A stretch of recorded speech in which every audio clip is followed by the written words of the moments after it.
Good morning and welcome to all of you joining us again today online for today's edition of Eurofound's Ask the Expert webinar.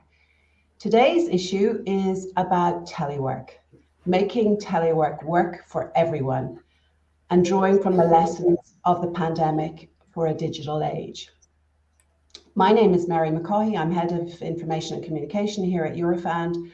And today we will look at what is arguably the biggest labour market change that has happened this century. It's the rise and rise and rise of telework. We're going to discuss the highs and lows of this phenomenon, both prior to 2020 and of course throughout the COVID-19 pandemic, which revealed the enormous potential of this way of working, which of course had been playing out at a lower level prior to that.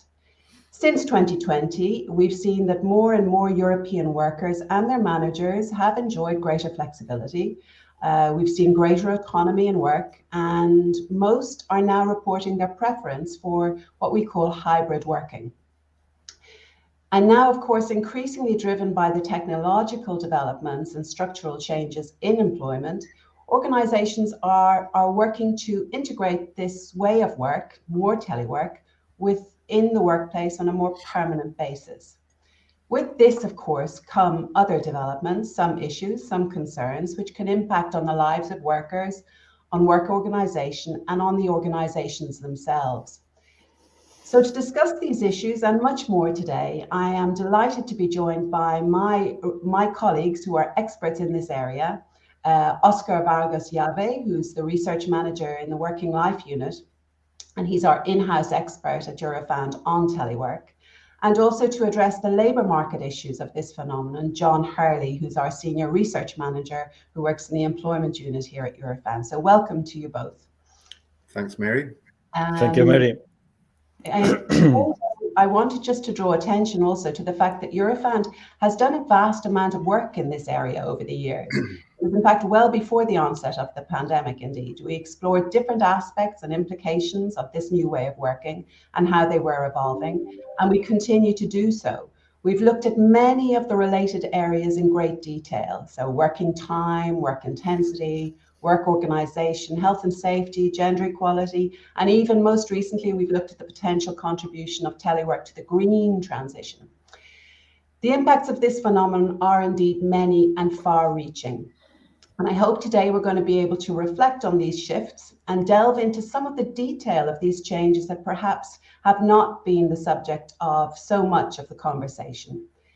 So please do join the chat online, those of you who are joining us from outside. You can follow us on all our social channels at Eurofound, and you can tweet on hashtag #AskTheExpert, on hashtag Telework, on Twitter, Facebook, and of course, feel free to comment or question in the chat on anything you hear today.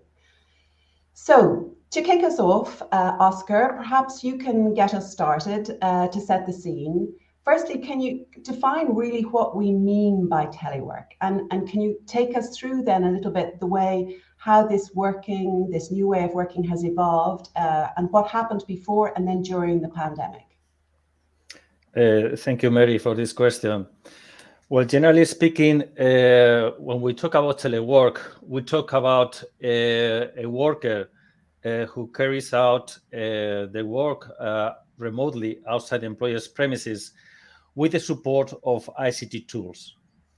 This is the general phenomenon of telework, and within this phenomenon of telework, it is very important to consider the different frequency at which workers telework, because as we have seen recently and during the pandemic, workers can telework full-time from home, but also can do only on an occasional basis, but also those doing regular telework can work in a hybrid mode, meaning that part of the time, some days during the week, for example, they work from the office and other days from home.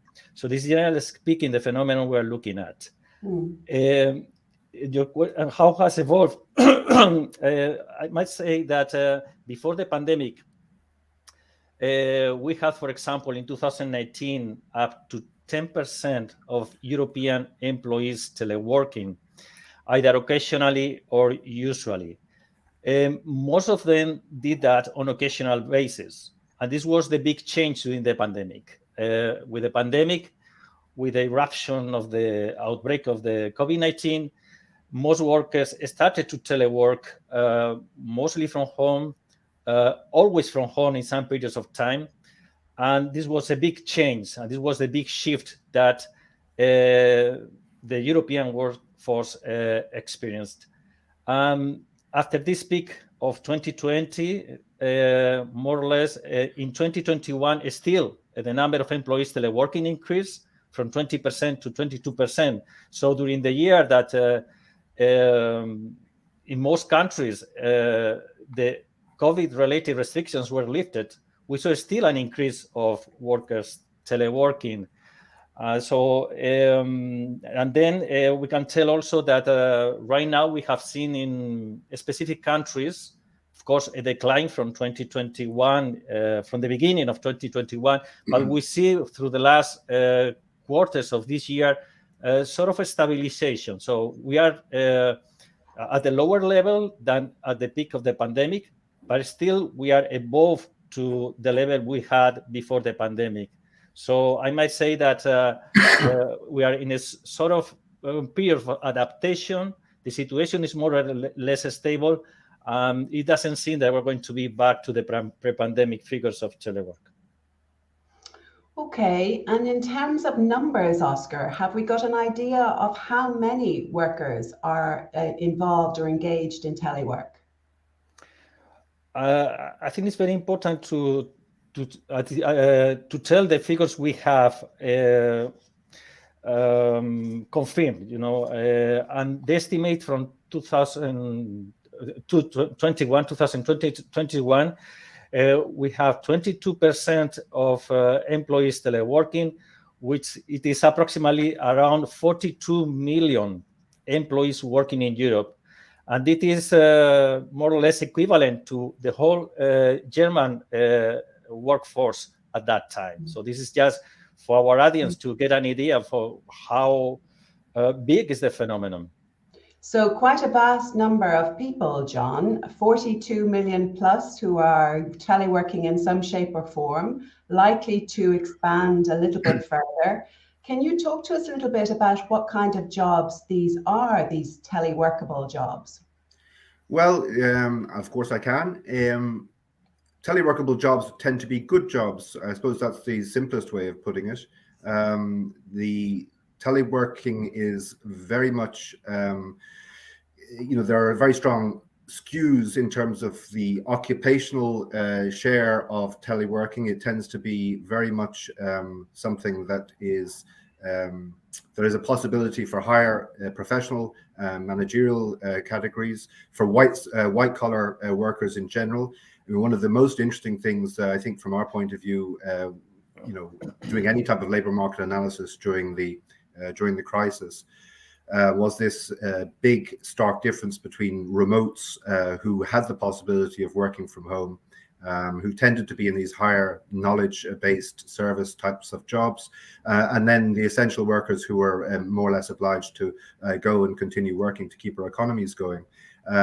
Many blue-collar jobs, there was no increase at all in their share of teleworking during the crisis. They were marginal before and they remained marginal afterwards. And that's largely just to do with the fact that teleworking for jobs like a hospital care assistant, a plumber or a waiter just simply are not teleworkable. So jobs that are teleworkable tend to be higher paid, higher qualified jobs, and generally higher paid jobs. So that would be the first obvious thing to say about the skews in terms of the teleworking population. I mean, there are also other skews which are kind of interesting on a more geographical or spatial plane. There was a big difference across Europe between countries in Eastern Europe like Bulgaria, Romania, Lithuania, and Latvia, which had very, very marginal levels of teleworking prior to the crisis.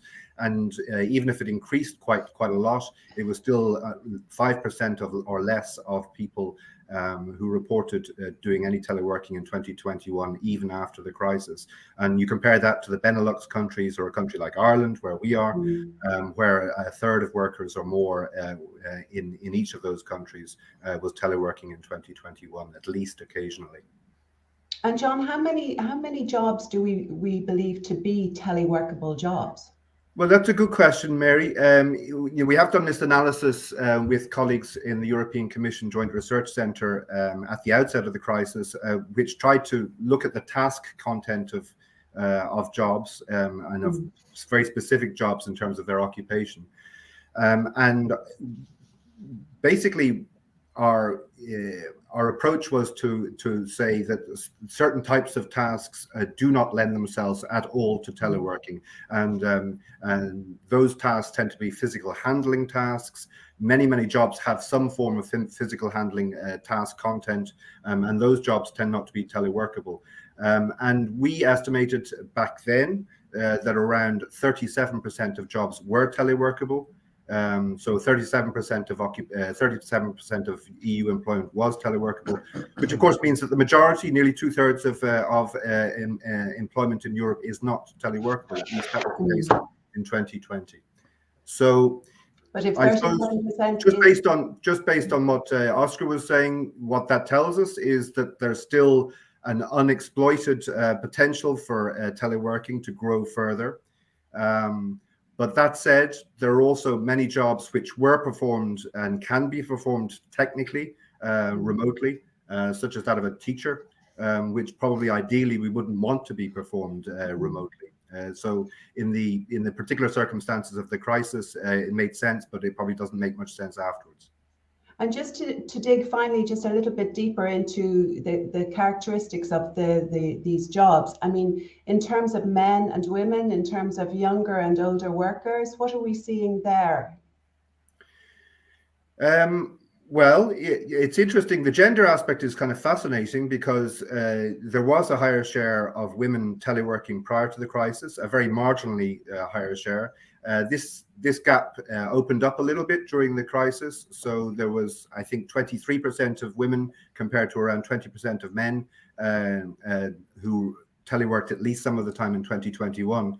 So, it's interesting to maybe speculate as to why that might be the case. It could be that women were taking up the slack more, kind of in a context of enforced school closures, that the traditional disproportionate burden on women and working women in terms of household tasks kind of reasserted itself, and it was they who were more likely to use telework as a form of work-life balance or working time flexibility during the crisis.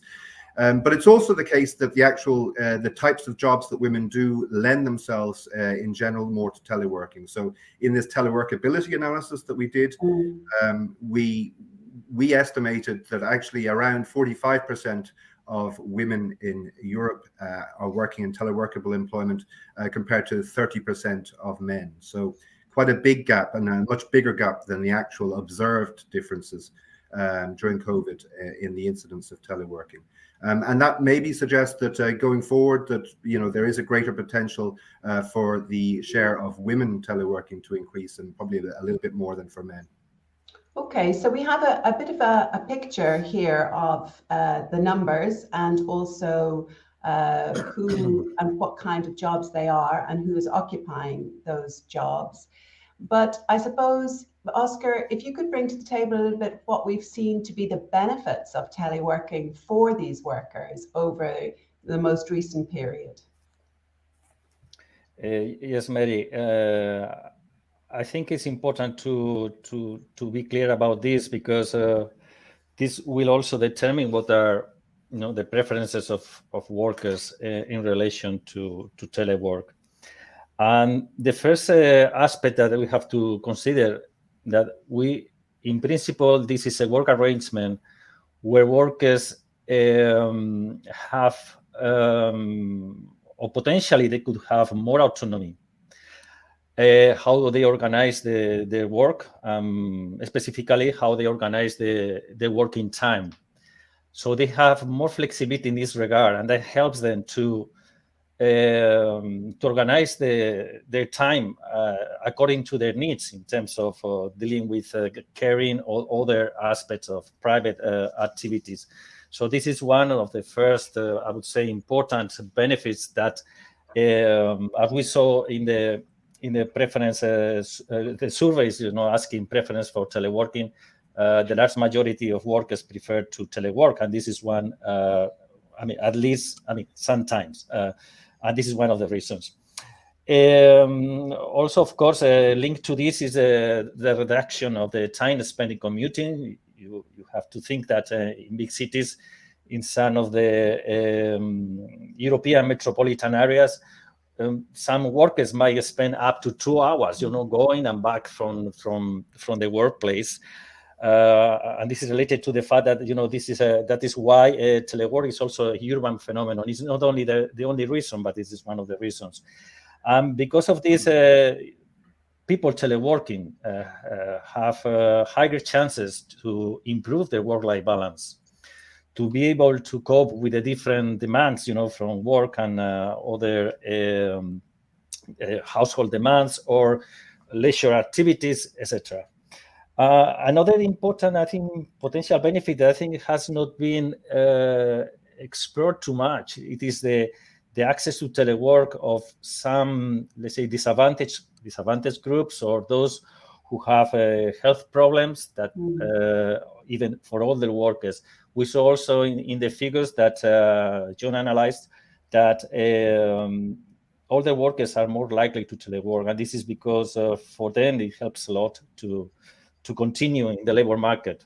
So I will highlight these aspects, Mary. Maybe I could just add, Mary, if go ahead, John. Just from a labor market perspective, one of the great benefits of teleworking during the crisis was that it saved lots of jobs which would otherwise have been lost. What we saw was that the types of jobs that were teleworkable and that were teleworked, that employment in those jobs remained much more resilient over the course of the crisis than other types of jobs. Sectors such as ICT, information and communication, financial services, all of the jobs which would have a high proportion of teleworkable employment tended to be the sectors where employment grew rather than declining. So that was a very important, it was a very important dimension of the resilience of our labor markets during the crisis, and contributed to a recession, a labor market recession, which was much, much shorter than the last recession after the global financial crisis. European employment levels recovered within 2 years of the beginning of COVID in spring 2020, compared to 8 years after the global financial crisis. So, just from a broader macro perspective, it was very, very important. Yeah, no, from the macro perspective, clearly that is a fundamental importance. And then, of course, looking at the other aspects that Oscar is talking about from an autonomy perspective, flexibility, work-life balance, but also, I suppose, in the bigger perspective of sustainable work. So keeping workers perhaps at work for longer, as you referred to there, in terms of the older workers being able to access the labour market for longer. But I suppose they're all the benefits. We talk a lot about the benefits, and everyone is very happy to hear about the benefits, and indeed to actually profit and benefit from them. But I suppose, John, if I could turn to you and ask you about the potential pitfalls. I mean, I don't want to be negative here, but clearly there are potential divides. There are gender divides, digital divides. There's perhaps other underlying concerns that we should be aware of. Can you maybe highlight a couple of them for us? Well, I referred earlier to this distinction between remotes and essential workers, which was one of the kind of obvious juxtapositions that arose during the crisis. That is something that, to the extent that we all expect hybrid work to be a kind of a permanent feature of the working arrangements after the crisis, that's going to continue to be a divide. There are going to be plenty of jobs which just can't be teleworked. There are going to be jobs that can be teleworked. Those jobs that can be teleworked tend to be higher paid, tend already to be good jobs with good working conditions, good employment conditions. So, that is, that is to say that there has been this debate, understandable debate, about the growth of inequality in our societies over many years. Work contributes a lot to the growth of inequality. And this is an emerging dimension, a new dimension of inequality, if you like. So that is one aspect of it, certainly. It's interesting. There's work in the United States by some of the telework researchers in the University of Stanford, which actually try and estimate how much teleworking, the capacity or the ability to telework, is worth financially, and using survey questions to those who are teleworking. And basically, they estimate that it's worth 8% of salary, the ability to hybrid work. But to the extent, again, that 8% perk is only available to maybe one third of workers. Yeah, it exacerbates, if you like, existing inequalities. So there's a danger that we're really playing to a very privileged cohort here when we talk about telework. Well, I think we always have to remember, I think that's a really important point to make, Mary. I think we always have to remember, especially people like ourselves who, are amongst the categories of workers who've benefited from telework and do it probably more regularly than many other workers, that we're a minority, and that the majority of workers don't have access to this relatively privileged new form of flexible work. So I think that is an important point to make.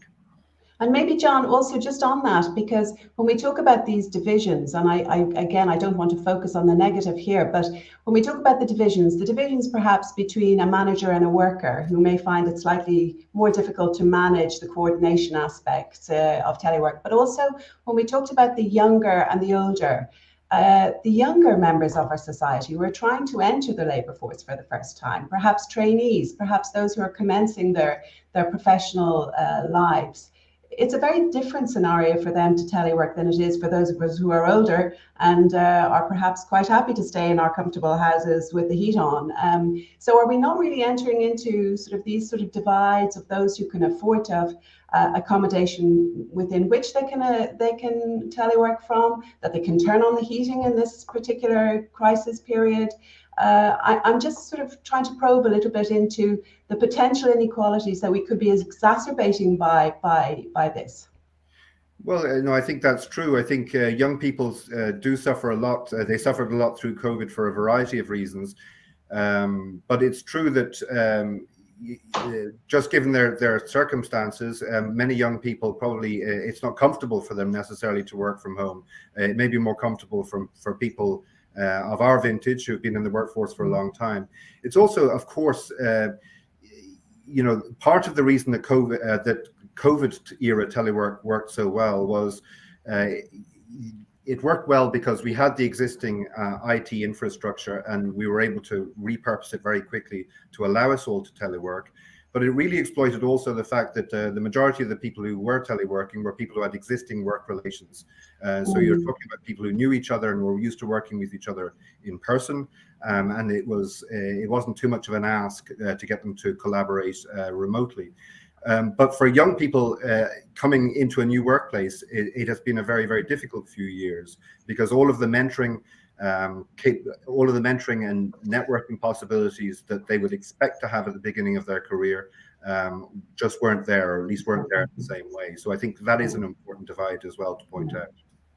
So Oscar, I mean, having kind of highlighted the benefits, but also when we want to bed them down and ensure that they are structural elements of how we organize our work into the future, but also trying to offset some of these potential negatives or pitfalls. We've seen an awful lot of measures and initiatives introduced across the European Union during this time with regard to telework. Can you talk to us a little bit about some of these best practices, perhaps looking at examples like the right to disconnect and elements like that? Yes, Mary. I think I want also I think I'm going to divide my intervention here between how in the different countries have addressed the different pitfalls. Some of those that John mentioned, but I would like first to add the issue of the propensity to work longer hours, and also to the always on culture that we are in, and what is the impact on telework on that, which is really sometimes working in a free time. In relation to this aspect, you mentioned the right to disconnect, and it is right. This is one of the measures that it was put by policymakers into the legislation. It started in France in 2017 and follow other countries in the European Union. What is relevant, I think, is to say that during the pandemic, this debate started again, because of the expansion of telework and reports of high levels of intensity. It is true that this was related also to other demands during the pandemic, not only work demands, but also homeschooling, etc.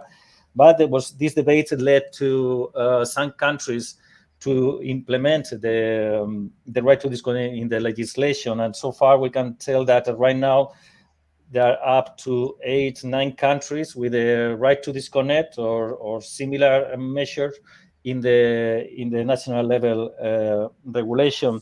Other aspects that are important, for example, that was also very prevalent during the pandemic, was workers reporting feelings of isolation. And we found that our analysis of the online COVID-19 e-survey showed that the more people teleworked in 2020, the more likely they were to report isolation. And this issue is very much addressed in when it comes to health and safety issues. We see that in countries, the regulation don't really have a real vision about addressing the psychosocial risks in remote work, but they specifically address isolations, this complete part. Just to mention another issue in relation to the working time, I would say that we can tell that there is sort of divide in the European Union, in the member states. I mean, because some of the countries, particularly in the West and South of Europe, tend to include provisions in the regulation about allowing employees to work flexible and to address the specificities of working time while teleworking. Whereas other countries, mainly in Central Europe, don't develop new working time legislation to address the specificities of telework, but they rely on existing general legislation on working time. Let me address one issue that I think is important to mention also. John mentioned about the issue of the gender and how is related to telework and the propensity of telework of women. And I think it's important to consider what happens and what is different between women and men when they telework. And then I come to tell you how this is addressed by the regulation. It is the fact that when men telework, once they are in the telework arrangement, the more frequent they telework, the more likely is that they report good work-life balance. So teleworking increases the work-life balance of men. However, when we look at women, we don't see this relationship. So they have better work-life balance than women that do not telework. But within the group of women teleworking, the more they telework, they don't increase the feelings of having a good balance between work and other activities. And it is an issue that we didn't see very much addressed in the legislation, the gender perspective in relation to telework. Okay, that's another dimension of the gender inequality, because to some degree we did believe starting off that in fact telework could contribute to gender equality. John, there was some work done on that which pointed in that direction. Well, clearly it's a new form of working time flexibility. flexible working has been one of the ways of encouraging, in particular, women to participate in the labor market over many decades. But it's also the case that working time flexibility for women often comes at a cost, and that's also the case to a certain extent with telework, as Oscar's just pointed out. Working time flexibility is very, very important if you are the person who tends to carry out 2/3 or more of the actual domestic burden in a family context, which is often the case for women.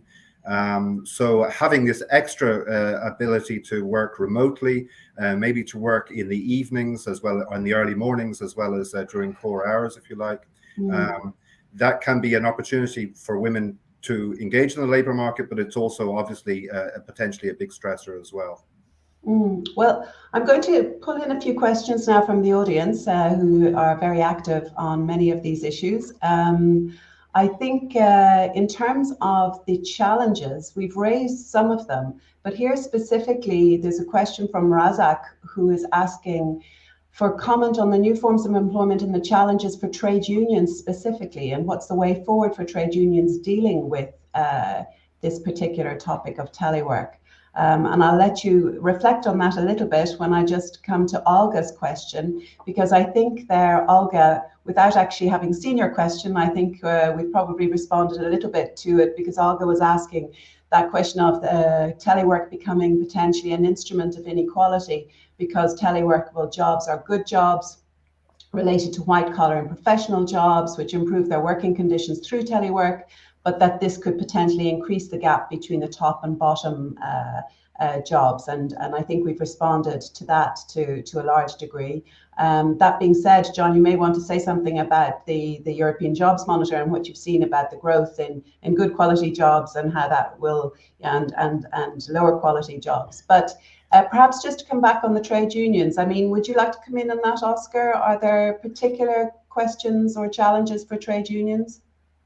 Well, I think the role of trade unions, well, it's important, of course, in all matters related to working conditions. But I think it's important to take into account that at this moment in time, in many organizations, they are somehow shaping the new arrangements. So they are now at a time where policies started to be implemented in companies about telework. And of course, social dialogue is very important there.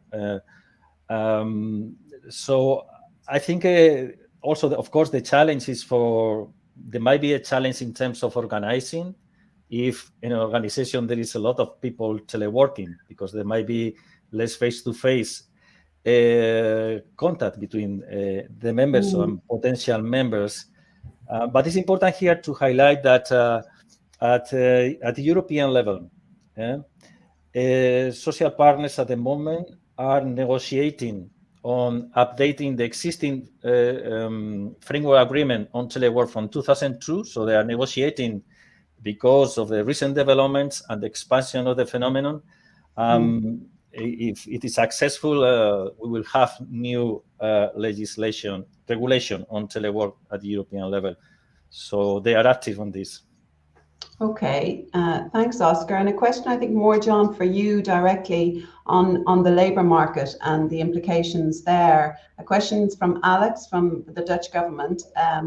EU countries are putting in place digital nomad visas. Rural areas are focusing on teleworkers. Looking at these future trends, and we've discussed various others also, do the experts expect a different competition on the European labour market into the future? Well, I think it's a very interesting question from Alex or Alexandra. I think one of the divides that maybe I didn't point out earlier is that teleworking is much more common in large metropolitan areas in cities. So it's city-based jobs that tend to be it's city-based jobs that tend to have a higher share of teleworking. What obviously if you can work remotely, you don't have to work remotely in a city or in a city suburb. You potentially can work from more rural locations, from more remote locations, either inside or outside the country, indeed across Europe. So potentially, but there's very little data to tell us to what extent this is already happening post-COVID.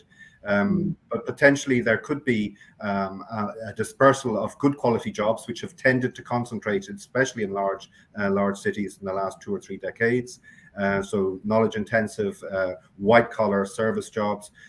Those types of jobs now, which can be teleworked, could actually be performed remotely, and all of the wealth and all of the wealth that goes with those jobs would end up being dispersed somewhat more equally across regions.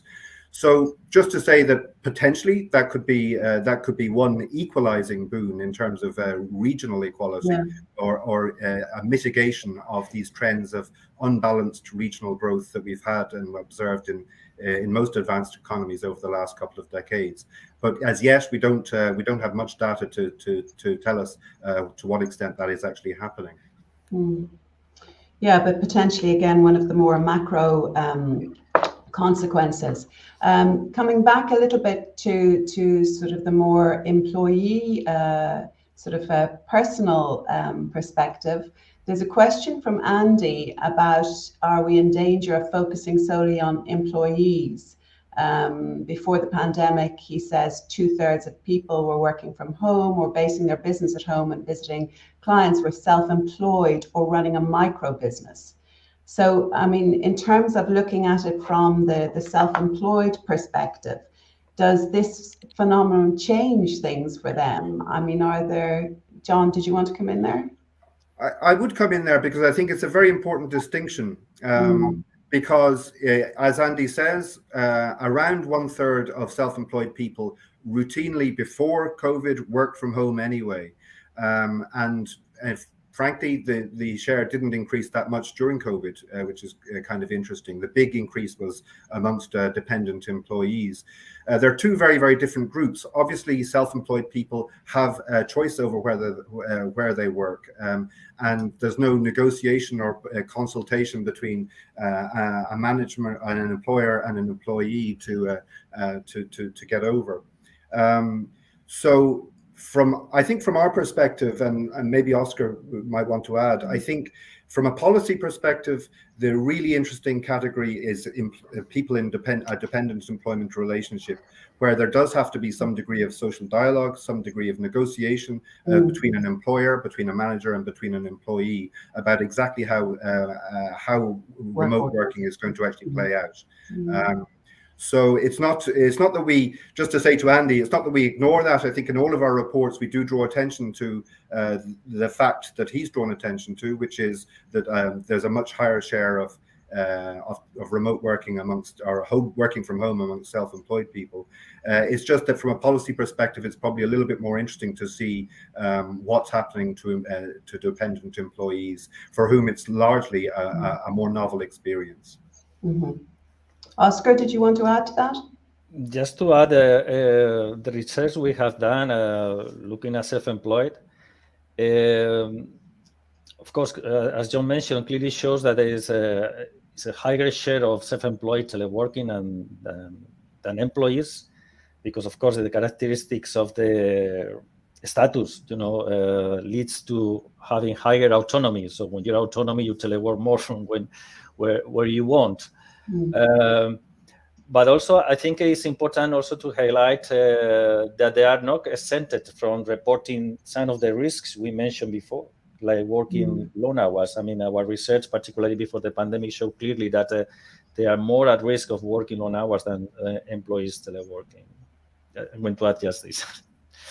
Okay, thank you. And actually, a nice little segue into our next round of questions is from Vladka, a member of our management board. Good morning, Vladka. She is talking here about the fact that now that the pandemic subsided, that there is some level of attempt by certain employers and some high-profile employers to try and reintroduce the old ways of work organization and to bring people back into the office systematically. At the risk of becoming political, which we do not wish to do, she's asking, what message would you have for them? And clearly it's a bigger question than giving a message to those employers. It's more the checks and balances of taking that approach. John? Well, we're not going to name names, I guess. But, I think it's clear from the survey work that we've done over the last number of years that the preferences of workers are post-COVID are to work with some degree of hybrid possibility of working both in the workplace some of the week and at home for the remainder of the week. It's also, it seems to be something that most employers are also on board with, if you like. Most of them are negotiating with their staff about these possibilities, especially if they are working in these sectors, which are very much teleworking sectors, in white collar service sectors in particular. So, I mean, it's clear that there's no settled opinion of employers as such. It seems much more like, it seems to me at least, that the employer voice or employee voice is reasonably clear about the demand going forward for some degree of hybrid working possibility, and that the majority of employers are accommodating to that reality and negotiating with worker representatives to make sure that this works out well. So that's the way I would kind of put it in the most diplomatic terms. Yeah. Yes. Okay. Happy work. If I can add, Mary, I would like to add something to this. I think what we experienced during the pandemic was like an earthquake for work organization.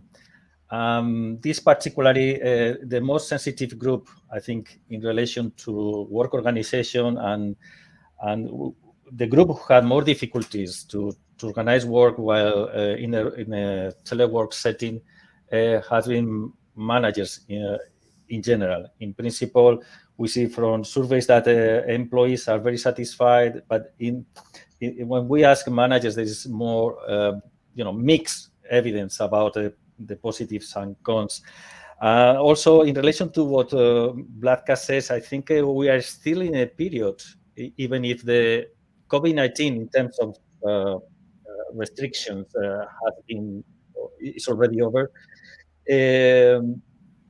I think we are still in a period of adaptation to this form of work. So it's normal that we see some employers willing to go back to the previous, because they still are not adapted totally to work in a hybrid mode. So of course we will see this in the future. What I also want to highlight, I don't know if this is an issue of, let's say, social issue of work organization, or if something has to do also with skills related to the most recent IT tools.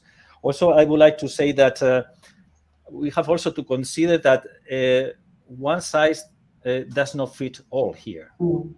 We in the economy, we have different activities, different sectors, different cultures of work.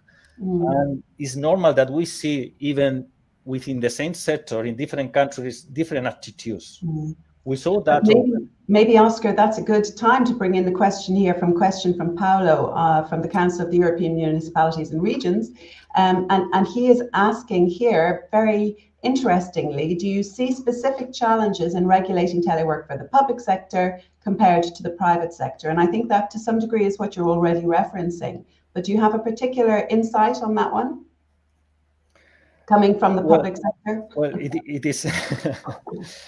Yeah, I think what we have seen in our mapping of regulations of telework, it is that in most countries in the public sector, the issue has been somehow regulated. Okay, whereas in the private sector depends very much, of course, the sector of the economy, but we see, quite large number of examples of agreements, for example, in the banking sector, finance, insurance, IT sector, we see a large number of examples of agreement related to hybrid work. So, as I say, I think we are still in a phase of, we still have a good level of telework in Europe, higher than before the pandemic, but lower than in the peak in 2020. And we are in a phase of adaptation. We'll see these, forces pulling towards come back to the office, and other forces, well, let's agree and have good work-life balance, because we see that it has even a positive impact on productivity. But as I said, I think my conclusion is that one size does not fit all, so we cannot expect, answering to Black again, that other employers will react equally. Yeah, I mean, I think the one size fits all is a good message, and in terms of a takeaway for all employers, big, small, public sector, private sector. But there's one here from Matty, John, which I'll put to you, that teleworkability seems to be related to the extent of digitalization of jobs, but are there other factors that enable or hinder it? It's a big question, but perhaps in 1 minute. Okay, well, very broadly speaking, if you think of three different types of work tasks, job tasks, you have information processing tasks, which are digitalization ready, if you like, and any jobs which are rich in information processing tasks are by their nature very, very teleworkable. Jobs with a second category of tasks is social interaction tasks, which is the type of thing we're doing here. It might be better if we were doing it live around a table rather than on the screen, but obviously we are capable of doing this type of social interaction task remotely as well. But the third type of task, which really makes remote working more or less impossible, it's the real bottleneck, are work involving your hands, work involving physical handling tasks. And so it's on that basis of that very simple and rather simplified description that I've just given. It's that division of tasks into those three groups more or less determines the extent to which work can be carried out remotely or not. And also, I suppose, your experience of telework, because those that you talk about that require that social interaction, they may be teleworkable jobs, but they may not actually either enjoy them being carried out in a teleworkable manner. Well, that's very true, Mary. And, again, without wanting to bombard you with data, but, when I talked earlier about the kind of just over 1/3 of the share of employment in the EU that was teleworkable in principle, what I would say about that is that splits down the middle between very highly teleworkable job, which is very much information processing intensive, and another half, which would be more like the jobs of psychotherapists or teachers, which would have a high content, high social interaction task content, where ideally you probably wouldn't want to be doing them remotely, but you can do them remotely at a push.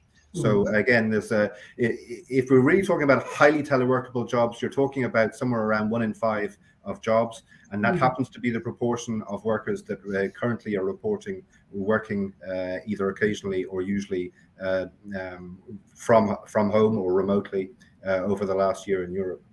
Good data, John, good data. When it comes to the right to disconnect, a very short question and response here, Oscar, again from Alexandra from the Dutch government, regarding the right to disconnect. Is there evidence that by putting in place R2D legislation, does this actually result in declining burnout cases? I can give you a short or long answer. Good. The short answer is that there is no evidence, but I want also to give a little bit to develop a little bit about that. What we saw is that in countries where there is a right to disconnect to the legislation, the number of companies implementing the right to disconnect either through agreements between the social partners or unilaterally by the employer increases a lot in those countries. Okay, examples are, for example, France. We also saw that even in the countries that have the right to disconnect, because this is in some of these countries, this right is not directly implemented. So so it's not covering all the workers in the labor market. There is a certain share of workers reporting that they don't have the right to disconnect. This is because the legislation normally leaves to the social partners to negotiate this issue at company level, and also they put the obligation to negotiate is, for example, in some countries like in France, for companies of more than 50 employees. So this is an issue that we have to consider. And my last point about this, it is that we cannot expect that changing the legislation, from one day to another, everything will be different. It is like, I will give you one example. If we have new provisions of anti-discrimination at work, for example, it doesn't mean there will not be events of discrimination and people reporting discrimination, and this is not totally eliminated. Yes. So, and finally, and this is really the final point, is that although we see these developments, I think we have to give time to the legislation to produce real changes in the experiences of workers. It's very difficult to change certain culture of work. We call it always on culture, just from one day to another, because we include the provision into the legislation. I think this legislation has to be accompanied by initiatives at company level to change the culture of work, etc. Okay, thanks, Oscar. And I'm going to give you 2 minutes to reflect on your key takeaway from today's Ask the Expert webinar. But in the meantime, John, one of the things that I did want to ask you earlier was about the bigger impact, sort of the more macro dimension, sort of the future, impact of this phenomenon and this change. And one thing that has occurred to me, and I know that Eurofound has done work on this, on the potential benefits for a green transition of telework. Can you just very briefly indicate whether that's a yes or a no when it comes to the contribution that telework might make to the green transition? Well, I think most of us will have experienced, especially those of us who work in big cities, will have experienced less congestion on the roads during the COVID period. And that obviously was a very direct beneficial consequence of many of us working from home. And Martina Bisello, a colleague of mine, has done some work investigating whether an increased share of hybrid working or remote working more generally would have a green dividend in terms of reduced hydrocarbon use, consumption, reduced congestion on our roads.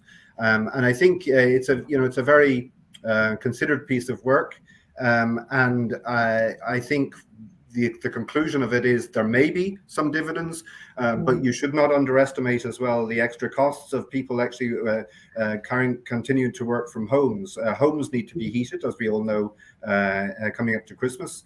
And a lot of the benefits in terms of reduced petrol consumption would have to be put off in balance against the increased consumption of heating at home. So that's just to say that there are many other factors on both the debit and the positive side to take into account. It's not an easy win, but potentially there could be benefits there. Okay, but the jury is still out entirely on that one. Okay, so John, as you're preparing your key takeaway, Oscar, can I ask you what would be your main point that you would like to make on this topic for the audience and for our stakeholders and policymakers who are listening? Thank you, Mary. Yeah, I think you gave us 2 minutes to think about those, but it's fine. I think we had a very good discussion with the audience, and the questions were very good. And in relation to them, I'm going to highlight 2 points, as you asked. The first one is the importance of this flexibility that telework brings for the improvement of living and working conditions, more specifically for the improvement of work-life balance. I mean, this has been already experienced by workers, and I think if we consider that in Europe, based on our findings from the working conditions survey throughout the years, that approximately 1 in 5 workers keep on constantly reporting that they have work-life balance problems. They are not able to cope with job demands and other demands or activities outside work. I think here is a real window of opportunity to do work-life balance. And together with this, of course, we have other challenges and that are difficult to solve. And I think policymakers will continue working on those, like the cross-border, the health and safety issue, psychosocial risk, etc. So this is my first point, one positive aspect and some still challenges to address in the future. The second point, I think is very important, it is that it's looking at the future, okay? I think we are seeing developments of new agreements in some sectors in Europe, in companies in Europe, but they are not going in the same direction exactly. As Laka pointed out, there are probably some employers in some countries willing to go back to the previous times before the pandemic without allowing telework. So we will see this in the future because European countries, I don't think they will evolve in the same direction. Before the pandemic, we had also differences in terms of uptake of telework. And this is related to the different industrialization systems, also to the different way of working. The way of working and the culture of work is not the same in the Scandinavian countries than in Southern Europe, for example, or Eastern member states.